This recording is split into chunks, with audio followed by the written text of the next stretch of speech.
My name is Nathan Griffiths, and I'll be speaking about sexual harassment in the workplace. By the end of this, I hope to identify what sexual harassment is, what it looks like, and how to address it when we come across it. Did you know that according to the National Public Radio, 77% of women and 34% of men are sexually harassed in their lifetime? These are just a few statistics that will be mentioned in this presentation. According to EEOE, Equal Employment Opportunity Commission, sexual harassment is defined as behavior characterized by the making of unwelcome and inappropriate sexual remarks or physical advances in a workplace or other professional or social situations. According to EEOE, here are some examples of sexual harassment. They are as follows: unwelcome sexual touching, telling lewd jokes, and making offensive comments about someone's sexual orientation or gender identity. When you make a joke, it can be anything that's in a sexual nature. It can be sexual harassment if it makes someone feel uncomfortable. If you're creating a hostile workplace by telling those jokes, that's sexual harassment. You can't do that. It can be an inappropriate GIF. It can be an inappropriate meme. It can be an inappropriate email. It can be a catcalling when a female or a male coworker walks by. It can be anything of that nature, so your best bet is just not do it at all. What would be an appropriate thing to do if you were ever sexually harassed? According to the EEOE, once the victim identifies that he or she has been sexually harassed, the best thing to do is to report it to your employer if there is a sexual harassment policy in place. What if you don't report it? The offender would probably do it again, creating a negative atmosphere that would eventually affect all the personnel in your company. And thus would be creating a negative atmosphere. You don't want that, so your best bet is just to report as soon as the incident occurs.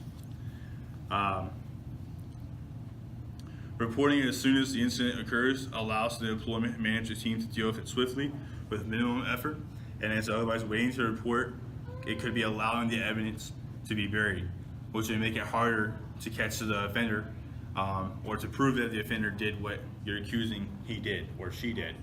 But typically it is males that do the sexual harassing. According to the Equal Employment Opportunity Commission, victims don't report it for the following reasons. Either they don't know who's to blame, they feel that maybe they had a part to do with it, so they don't report it. Secondly, they worry about immediate repercussions. They're worried that if they file the report, that they'll be punished for filing the report because it can make the management team look bad. They fear future career repercussions. They're afraid that once they make the report that they'll hit the glass ceiling and that they won't advance anymore in their career because they're a troublemaker, quote unquote, but that's not true. You're not a troublemaker. If you're reporting it, you would actually be the person, fixing the hostile environment. PTSD, the incident could give the victim PTSD, and maybe they're just afraid to just report it overall. Trauma, maybe they don't even know how to get through the event. Maybe they're still stuck when the incident occurred. Maybe they're just confused and they don't know what to do from there.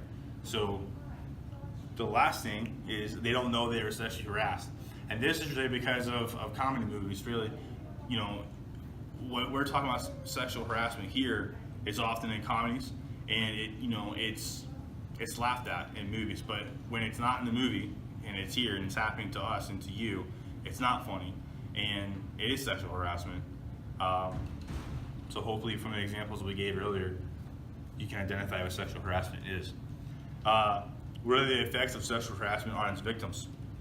According to the National Public Radio, 31% of women and 20% of men feel anxious and depressed. 23% of women and 12% of men change their route or regular routine, paranoia. 15% of women and 12% of men end their romantic relationships or just their average friendships. Even though this does have a negative impact on them that does need to be addressed on a professional and personal level, only 10% of women and 5% of men filed a report with their employers, and only 7% of women and 4% of men sought medical attention, preferably by a counselor. What can we do to prevent sexual harassment? We can start by acknowledging that it is wrong and it only degrades our character and does not serve any beneficial purposes to us, whether it be professional or personal. We can continue to educate our business and establish small businesses what sexual harassment is, that it needs to be reported immediately. According to the Equal Employment Opportunity Commission, the victim has 180 days since an incident to report it. Together, through positive enforcement, we can change the atmosphere to a more positive and uplifting environment that promotes professional development. Thank you for your time, and I hope we all learn something together about the negative effects of sexual harassment.